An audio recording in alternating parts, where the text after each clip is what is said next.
Okay, let's start the big bore kit install. So there's the bottom end. Over here we have a box of bits and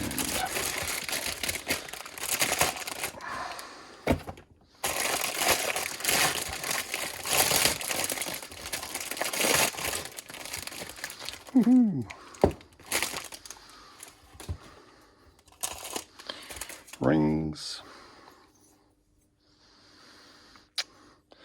144. Nice.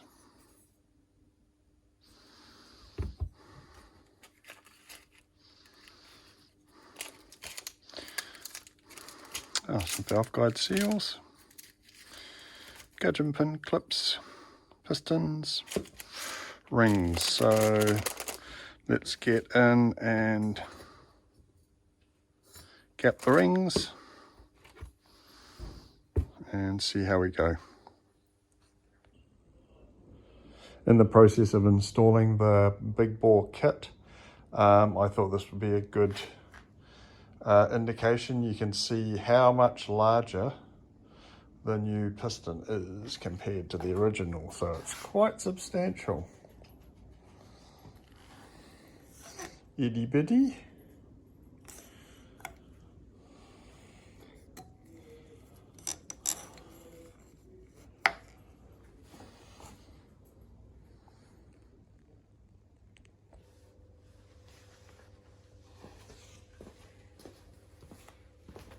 Well, here we are. Big bore barrel installed, wiring done, old tank on, bit of fuel. Will it start? First ever kick. Oh. No.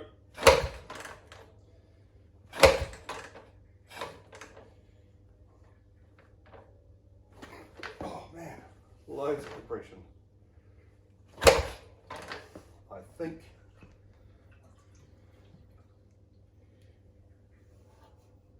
let's tie up the peg.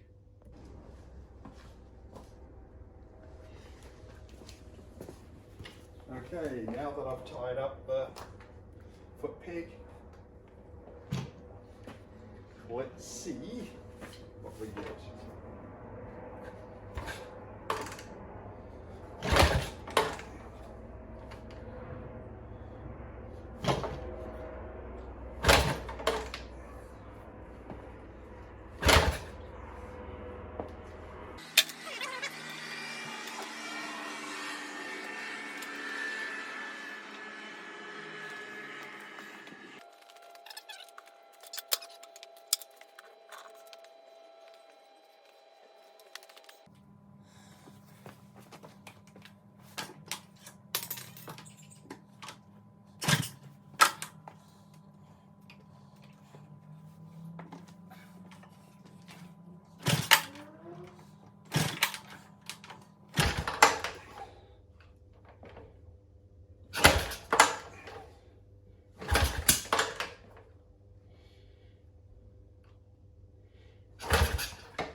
Okay, will it start?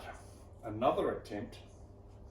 This time I went back through the timing and found that I had the cam pick up 180 degrees out. So hopefully we're going to be onto a winner this time.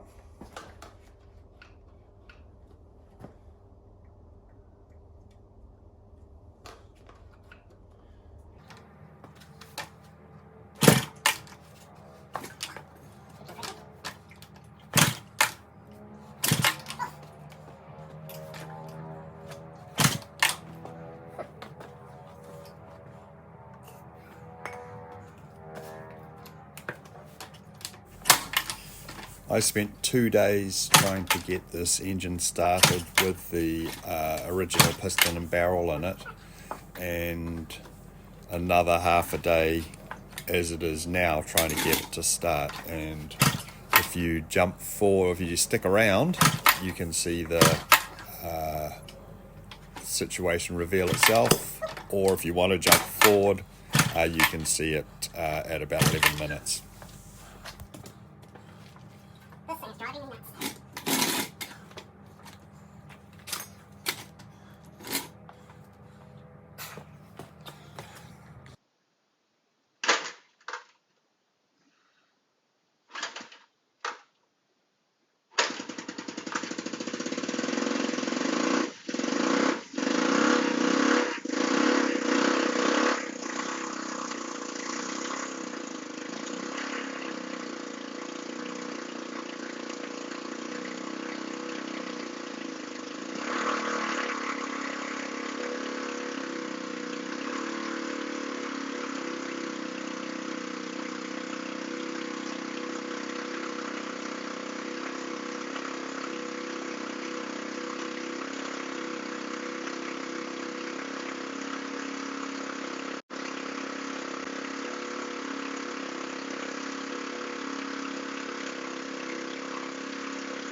The CDI timing rotor's just flowing off the back of the head and bounced on the floor.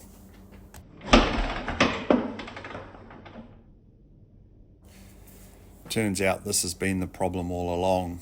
The retaining washer on the end of the camshaft that holds the timing rotor is worn, so it was allowing the rotor to float. With the cover on, it would move off the end of the cam, hence that's why I couldn't get it to start. Also, when earlier in the video you saw me having to retime it, I couldn't work out how I'd managed to set it 180 degrees out, but apparently it had done it itself. So there you go.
Please add your thoughts and comments, like and subscribe. Let's grow this channel.